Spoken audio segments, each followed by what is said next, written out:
Bom, tá aqui, Facundo Guerra. Fala, como você saiu do AOL? E aí eu fui demitido quando a American Online foi montada aqui no Brasil, né? Conta essa nossa demissão. Cara, teve... A minha demissão aconteceu porque eu escrevi eu não era jornalista, mas eu invejava muitos jornalistas porque eu era um burocrata que fazia o meio de campo entre negócios e o jornalismo. E aí uma vez eu fui numa reunião de pauta e a Sandra, que era editora de família, falou: tô sabendo que o Hospital das Clínicas está oferecendo um curso de cura para homossexuais. Isso em 2001, 2002. Alguém se candidata a fazer o curso? Eu, inocentemente, levantei a mão e falei assim: eu posso escrever essa matéria, porque ninguém queria fazer. E eu passava de bicha rapidão, assim, sempre fui meio... Nunca fui tão macho, assim, tão macho estruturado. Então eu passava de esquerdo macho naquela época facinho. Aí eu fui fazer o curso. Fui lá na capelania do Hospital das Clínicas, fiz o curso de 3 meses para deixar de ser gay, coisa que eu nem era hétero, eu sempre fui hétero. E aí depois eu escrevi uma carta em primeira pessoa, uma reportagem em primeira pessoa lá na UOL, que viralizou, foi parar no UOL, foi parar na Folha, foi parar nos jornais do país inteiro, a repercussão daquela matéria. Mal sabia eu que o CEO naquela época, o Milton, era da comunidade evangélica. Então boa parte da base da American Online naquela época era de evangélicos. E essa notícia começou a repercutir e a gente começou a perder assim, milhares de assinantes por dia. Porque a capela do Hospital das Clínicas, que era evangélica, caiu. Acho que o superintendente do Hospital das Clínicas caiu por conta da reportagem. E eu tinha escrito ela em primeira pessoa. Eu chego na American Online e na minha caixa de e-mail eu tinha recebido, sei lá, sem brincadeira, uns 10 mil e-mails da comunidade evangélica me ameaçando de morte, me dizendo que iam conseguir minha demissão, papapi, popopó. E na caixa de entrada do Milton também, porque o Milton era o CEO da American Online e eu tinha escrito em primeira pessoa, não tinha era uma reportagem a partir da minha perspectiva, do meu ponto de vista, toda comprovada. Aí o Milton me chamou numa sala e falou assim, foi aquela cena meio Fight Club, sabe? Você falou assim: eu vou te demitir, eu preciso te demitir. Eu falei assim: você pode até me demitir, mas eu pegar muito mal para a American Online demitir um repórter que fez que fez essa reportagem. Eu não escrevi nenhuma mentira. Bom, enfim, consegui um puta de um pacote salarial na demissão, pagaram super bem. Pouco tempo depois a American Online foi dissolvida, porque ela desapareceu na América Latina, então foi a melhor coisa que poderia acontecer. E o que você fez com o dinheiro assim também? Eu perdi tudo pro meu primeiro negócio. Boa parte dele eu perdi na Teodora, e o que eu tinha de Eu pensei que você tinha perdido esse dinheiro e tinha transformado no Vegas. Não, eu perdi quase tudo, acho que 60% na Teodora, que era uma loja que eu tinha uma marca que eu tinha com a Rita Weiner. Hoje ela é artista plástica, né? Mora no Rio de Janeiro. E aí o que sobrou eu botei no Vegas. Mas antes do Vegas, assim, eu morava de favor na casa da minha namorada, tinha sido despejado do meu apartamento por falta de pagamento, ganhava mesada da namorada. Eu ganhava tipo 50 pratos, eu não lembro, assim, eu ganhava uma onça por semana para comer em PF ali na região da Augusta, que naquela época ainda era barata, né? Tinha um monte de PF barato ali em volta. E o Vegas você abriu porque onde você conseguiria abrir uma casa? Não, porque o Vegas, a Teodora, ela vendia sua conta de estoque para Flamingo, que era uma loja do Tibira, que tinha a Sixties, que era uma loja de móveis, e tinha também a Flamingo, que era uma loja de conta de estoque, enfim, de roupa. Tinha a Flamingo e a Sixties. E aí eu vendia a ponta de estoque para Flamingo. Aí o Tibira um dia, eu comecei a me aproximar assim um pouco do Tibira, o Tibira já fazia umas festas assim na Sixties. Aí eu ia virar dono. Os caras que tinham um clube chamado Xingu tinham me dado um golpe, tinham ficado com o meu dinheiro, por conta, eles faziam os acessórios da Teodora, enfim, a gente foi pro Rio de Janeiro e os caras me roubaram. E a gente abriu um clube naquela época que ia se chamar Transex. Aí um dia eu falei pros caras, puta, mas esse nome meio ruim, com Sex, isso 2003, 2004. Aí os caras me expulsaram da sociedade e falaram, quando eu perguntei pros caras, mas e o dinheiro que eu coloquei? Fica pelo nosso hype. Isso em 2003. Já aplicava esse pronome? Já. E Mas aí, sempre aplicava. e aí fica pelo nosso hype. Eu falei, eu vou montar uma boate pra esses filhos da puta. Eu montei o Vegas em cima de muito ódio. Movido por muito ódio. Foi na força do ódio. Foi na força do ódio, de verdade. Aí o Com o Tibira. Com o Tibira, mas o Tibira colocou o ponto. A única coisa que o Tibira fez, e eu falo isso de boca cheia, foi achar o ponto do Vegas. Porque ele tinha... A gente tinha encontrado o ponto que ele queria transferir a Sixties para lá. E aí ele queria transferir a Sixties para lá e ele falou, eu vou abrir aqui a Sixties. E eu vou montar um clubinho, e eu quero montar uma pista de dança embaixo. Mas em cima vai ser um antiquário. Aí eu olhei nele e falei assim, antiquário eu não vou entrar. Eu vou entrar se for clube. Porque naquela época São Paulo tinha poucos clubes, eu não frequentava clube. Mas eu conheci o The Edge, que antes do The Edge era Steg. E tinha o Orb Galaxy, o Love, que era lá da Flávia Secato. Eu tinha esses clubes, mas eles já estavam há muito tempo na cidade. E era todo mundo muito freak. Já estava muito freak e estava todo mundo reclamando de falta de novidade. Aí eu... É um público efêmero. Mas os clubes o que acontece... tem data rápida.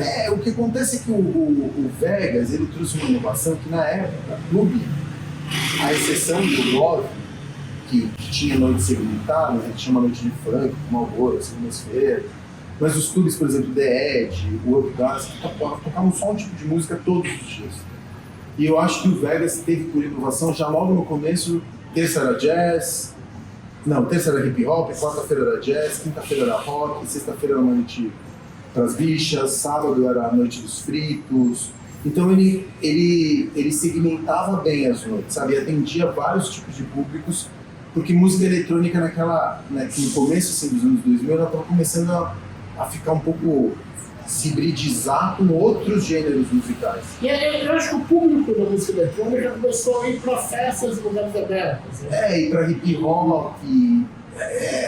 Naquela época não. Velho chama rave de festa no lugar. Mas isso era coisa dos anos 90. Aí no começo dos anos 2000 teve essa história dos clubes. E sempre pendulou. Hoje a gente está no período das festas abertas, né? Festas abertas, em fábricas abandonadas, em São Paulo. Mas sempre pendulou entre a festa e o clube, Quanto tempo durou o Vegas? 6, 7 anos. Por que acabou? Porque eu briguei com o Tibira e não quis continuar o clube. Mas vocês chegaram a abrir o Zé Carniceria? A gente abriu juntos o Zé Carniceria e o Volt. Mas o Volt não teve isso, não. Vira contínua. Não, o Volt durou 7 anos. Eu também. Durou. O Zé Carniceria foi mais longevo. Mas o Tibira estava montando o Caos naquela época. A gente se desentendeu. Eu até montei o Lions, queria arrastar o Lions. Mas a gente se desentendeu e separamos. E aí eu fiquei sem tesão, porque o Vegas era muito uma história minha com a dele, né? E eu me senti um pouco desonesto de continuar o clube sem ele. Claro. E aí eu resolvi fechar o Vegas e continuar só com o Z e com o Volt. De quem é a obsessão com o Neon? É mais minha que dele. O Neon sempre foi uma coisa que eu tive... O Tibira tinha muita obsessão por cacareco, assim, ele tinha essa coisa de saturar o ambiente, sempre foi muito Tibira, continuidade, esse tipo de coisa.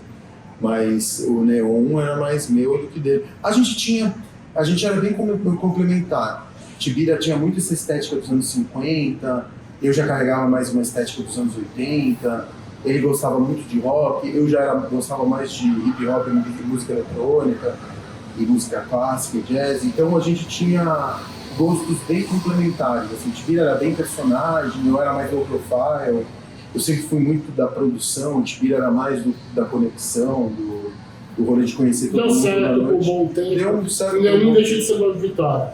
Quantos negócios abertos? 30. 30. Como diria o Antônio Abujanra, quantos fracassos retumbantes? Cara, retumbante mesmo, de eu ter perdido dinheiro. 3.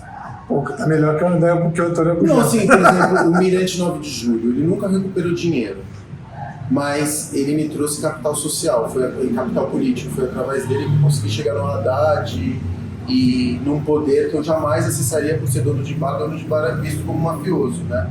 É só um pouquinho, a imagem do dono de bar é um pouquinho melhor que a imagem do traficante. Então, como o Mirante 9 de Julho, ele me tirou da posição de dono de boate e me levou para produtor cultural, agitador cultural, punheta, mas me permitiu acessar os protagonistas da política em São Paulo e no estado de São Paulo. Eu ganhei prêmio da Secretaria de Cultura, virei cidadão paulistano, então ele é um fracasso do ponto de vista financeiro, mas do ponto de vista de capital político, não. Ele é um puta do sucesso.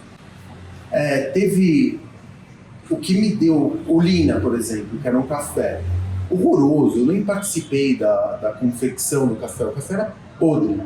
Mas ele foi vendido para Starbucks logo na sequência. Então, de cara, ele ficou um projeto lucrativo. É um projeto do qual me envergonho, porque no final das contas eu nem cuidei do produto, eu entrei como investidor. Encontrei um ponto e tudo mais, mas entrei como investidor. Tinha boas pessoas envolvidas, né? Tinha pessoas que eram do ramo das cafeterias, mas era muito cacique para pouco projeto. Ter sido sócio do Zé Vitor Oliva foi uma Foi derrota um ou grande vitória? erro da minha vida. O maior erro que eu cometi. O maior erro que eu cometi foi ter sido sócio desse cara. Porque o que eu acredito, o meu ideal de mundo é completamente invertido do dele. Qualquer coisa que eu falar é exatamente o contrário. Então tinha coisas assim, eu não tolerava, mas eu me calava e me sentia copartícipe, sabe? Eu me sentia aliado, eu me sentia como... Eu via determinadas coisas acontecerem na minha frente e eu me calava por medo. O cara era meu sócio, não queria encontrar não queria entrar em roda de colisão. Claro. Até que um dia eu levantei e falei assim, vai pra puta que te pariu, vai tomar no seu cu, seu filho é uma puta, vou te quebrar na porrada. Mas não durou 4 meses. Foi a grande merda que eu fiz na minha vida, foi ter ficado sócio desse cara. Você tem... Hoje você tem quantos negócios? O Love, o Arcos, o Cine Joia, o Note, o Rolim, o Altar, estou fazendo a Formosa. O que é Formosa? Formosa é um projeto de um bar de alta fidelidade que a gente vai colocar embaixo do viaduto do chá, dentro daquele que foi o primeiro projeto de restaurante brasileiro no Brasil, o Mário de Andrade. Uau! Mário de Andrade, quando era secretário de Cultura, ele foi o primeiro intelectual que falava que gastronomia é a expressão cultural de um povo. Se você quer entender um povo, você precisa comer a comida desse povo. E isso em 1920 e poucos, quando ele era secretário de Cultura aqui em São Paulo. Só que a nossa elite naquela época comia comida francesa.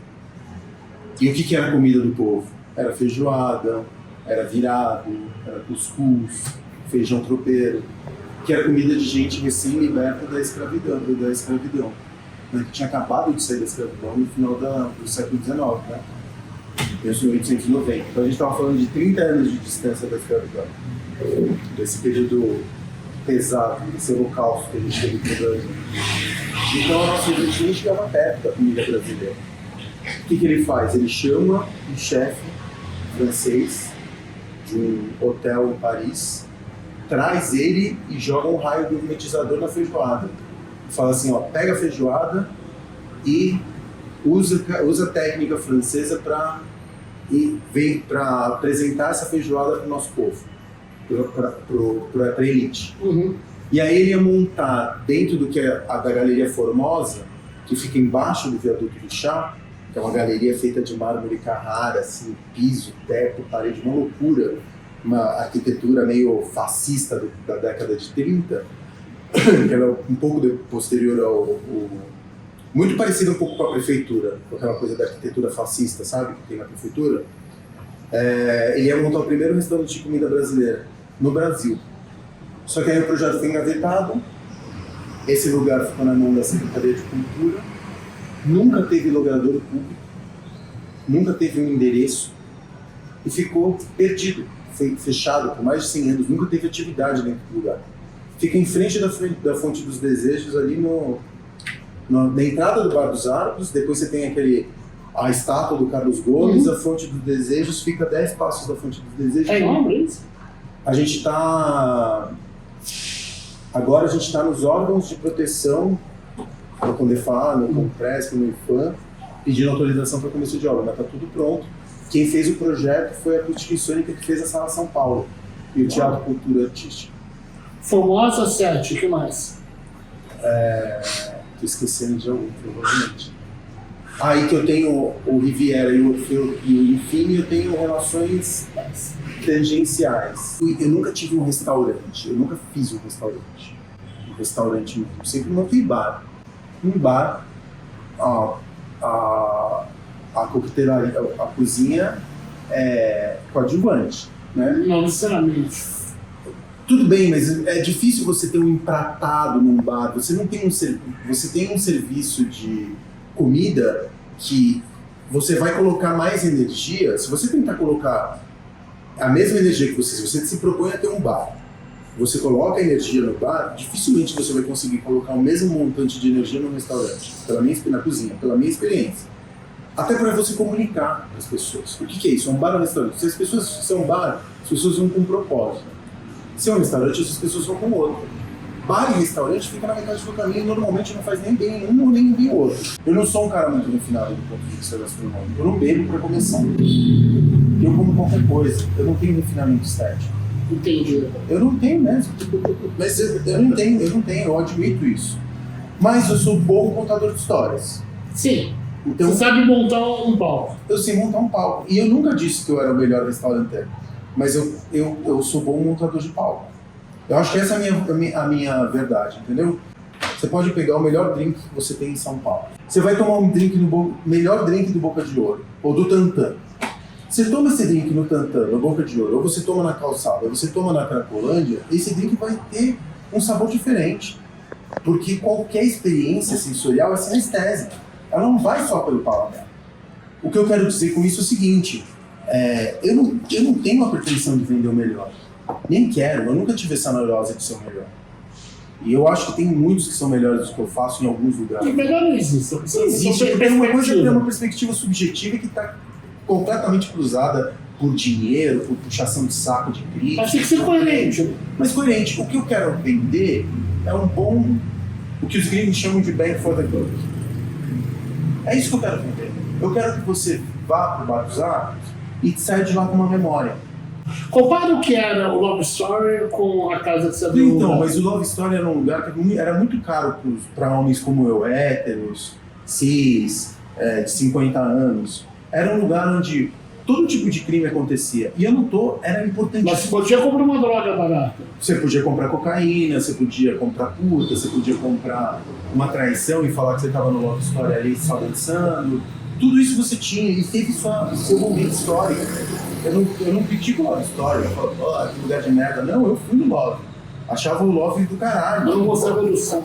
Não, o som era horroroso. Eles tocavam e o DJ ficava entrando toda hora. O som era legal. Sem contar que era um lugar onde você não queria ser visto, né? E você sempre era. Ele depois que o Milton Freitas assumiu o lugar do pai, ali ficou uma coisa mais afetada, ou fazer DJs bons ali.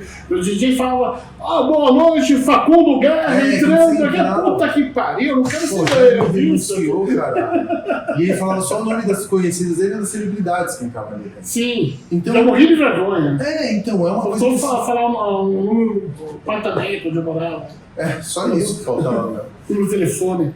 Aí, você tem o Love, ele foi importante no tempo onde ele teve circunscrito. Ele foi uma expressão do seu tempo. Só que acabou, porque o tempo mudou. Não é à toa que eu comprei só os escombros do Love, porque ele já tinha falido. Sim, Antes da tá pandemia. fechado. Não, sim. Ele já tinha falido. Então, o que eu peguei foi, olha, eu tenho essa origem do Love, né? Eu tenho essa... Era a casa de todas as casas. E aí eu fiz um longo trabalho com mulheres, com a Lili, com historiadoras, com pesquisadoras, para entender como que a gente podia reposicionar aquele lugar que era lindo dentro da sensibilidade atual, de todos os tipos de corpos, das performances de corpo, dos fetiches, das coisas que o paulistano, que é conservador e careta, julga que é pornografia, e não é, são expressões artísticas. Então, eu acho que o Love, ele tem é uma coisa muito... Mano, imagina você pegar o Love Story, que é um bagulho que tá na memória de gerações aqui em São Paulo. Mesmo de quem não foi, né? Mesmo de quem não foi. Eu tinha um cinzeiro. Eu tenho eu roubei da Love Story. Exatamente. Tem isso tudo do Love Story, essa carga de uma casa que foi muito problemática e transformar em algo que tem a ver com o espírito do tempo, todes, que fale de todos os corpos, que fale de todos os gêneros, que fale de todos os tipos de sexualidade. É foda pra caralho. Você tem pesadelo, né? Você dorme bem? Sim. Sonho dos justos? Sonho dos justos. Nunca passei pra ninguém. Não, mas você lida com muita energia. Não, mas eu não saio à noite, porque eu tenho uma filha, minha filha tá em casa, né? Sou separado. Mas você não bebe, eu não bebo, eu tenho uma mas filha. O meu tesão, Júlio, tá nisso aqui, ó. Tem montar essa história. Tem que ficar elucubrando. Eu tô há 6 anos pensando no livro. Tô há 6 anos. O projeto da Formosa tem quase 10 anos. Eu trabalhei com o pessoal da Acústica e Sônica, que fizeram a Sala São Paulo, antes de encontrar a Formosa. Eu tô há 10 anos enchendo o saco da Secretaria de Cultura, que aquele imóvel não pode ficar parado. Entendeu? Não é... Os meus trabalhos, eu falo isso com orgulho, eles têm profundidade intelectual. Não é que eu faço as coisas porque, eu acho que é bonitinho. Não, eu estudei para fazer o bagulho. Onde você quer estar daqui 10 anos? Aposentado, pelo amor de Deus. Mas nem fudendo. 3 anos. Quer apostar comigo? Eu aposto. Se Na quiser- frente da câmera. Eu aposto 100 paus que em 3 anos eu tô aposentado. Tá apostado. 100 paus, tá na câmera. Que dia hoje? Você vai ter 100 paus pra me pagar se eu estiver aposentado? Em silêncio eu vou estar vivo. Não, Aposta, quer eu apostar? tenho mais 3 projetos. E assim, ainda bem que eu achei meu último projeto. Porque eu tava sempre numas de, será que é o Love? Será que é o Rolinho? Porque assim, depois de ter feito cinema, bar, restaurante, teatro, casa de show, Farol Santander, Centro Cultural, Mirante 9 de Julho, Sala de Cinema, Belas Artes, blá blá blá, o que mais eu vou fazer? A Disney. Não, já fiz o conjunto da obra. Então, eu tenho o Rolinho, Rolinho, aí eu tenho a a Formosa, Formosa. e aí eu quero fazer meu último negócio que eu cheguei à conclusão esses dias, o que seria? Eu quero fazer um experimento social. O que eu quero fazer? Eu quero montar um bar, pegando o dinheiro das marcas, como eu sei fazer muito bem, conversando, né? Vou viabilizar esse bar com o dinheiro das marcas, vou criar um puta de um bar, uma boa cozinha, vou chamar as melhores pessoas que tem no ramo para trabalhar nesse bar. Quando o bar estiver pronto, eu vou socializar o bar, vou transformar numa cooperativa. Você não é... Ok, mas você não acha que os negócios têm caminhado para isso? Você distribui isso? Os bares, restaurantes? Não. Sempre Não? tem um playboy por trás, que ganha tudo. É óbvio, o cara se arrisca, a gente está no capitalismo, né? O cara se arrisca, ele acaba auferindo todos os louros do negócio. O que eu quero pegar é 100% do lucro passar para os funcionários. Eu quero fazer um bar comunista. Não é legal? Eu quero fazer um bar 100% comunista. E tem que dar certo dando os 3 anos pra você não pagar 100 pau. Eu vou montar o bar com um dinheiro corporativo, ou botando no meu bolso. E vai dar. Quando o bar estiver pronto, eu vou pegar, vou colocar todo mundo no contrato social e falar, agora vocês se fodam. Agora vocês vão sentir o que eu senti durante 25 anos. Agora você tá na bunda de vocês. Se virem, eu não quero mais nem saber se é bom, se é ruim. Eu vou tentar trabalhar com as melhores pessoas que tem no mercado. Mas todo mundo vai ser dono, da pessoa que cuida da limpeza até o gerente, todo mundo vai ser dono e o esquema de pontuação. A gente tem que tomar cuidado com o que deseja. Exatamente. Ah, é? Vocês queriam? Então, agora eu vou passar o bar inteiro, 100% do lucro socialmente distribuído. Eu ganho mais dinheiro vendendo curso do que fazendo bar. Tô sabendo. Depois de 30 negócios, eu sei exatamente o que eu tenho que fazer. Você chegou a oferecer um projeto pro João, na época, recém-eleito prefeito João Dória. Não. Não? Então tá bom. Por quê? Te contaram essa história? Claro. Qual história? Você contou. Que história? João Dória? É. Paulista. Ah, mas não era com o João Dória, não. Era o Conjunto Nacional que tinha que... eu ia ter que falar com a Secretaria de Cultura, sim, você tem razão, mas não era o João Dória direto. O João Dória, no dia que ele foi inaugurar o Mirante 9 de Julho, ele meio que, quando ele era prefeito de São Paulo, eu tive que fazer uma entrega para a Qualicorp para restaurarem as fontes, né, as fontes que estavam ali na 9 de Julho. E aí ele, prefeito de São Paulo, ele foi inaugurar e me chamou para uma solenidade. Você acredita que eu fingi que eu estava com dor de barriga para não apertar a mão? Claro. E dele, para não apertar a mão e sair no jornal, mano, fingi uma dor de barriga e fui embora. Eu não apertei a mão do João Dória em nenhum momento. Fez bem. Você é culpado pelo Baixo Augusto? Infelizmente, acho que sim. O que mais você é culpado?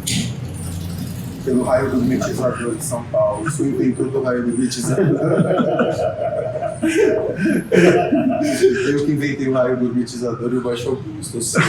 Por infâmia. Eu quero abrir uma livraria. Eu vou falir de novo? Se você tiver só uma livraria, sim. Agora, se você associar ela com café ou com... Não, sim. Você tem uma frase que eu lembro que de uma das entrevistas que você deu, que você falava que fazia todo esse mise-en-scène para entregar álcool para as pessoas. Álcool, né? É isso. Eu sou um traficante legitimado pelo Estado. Boas vezes.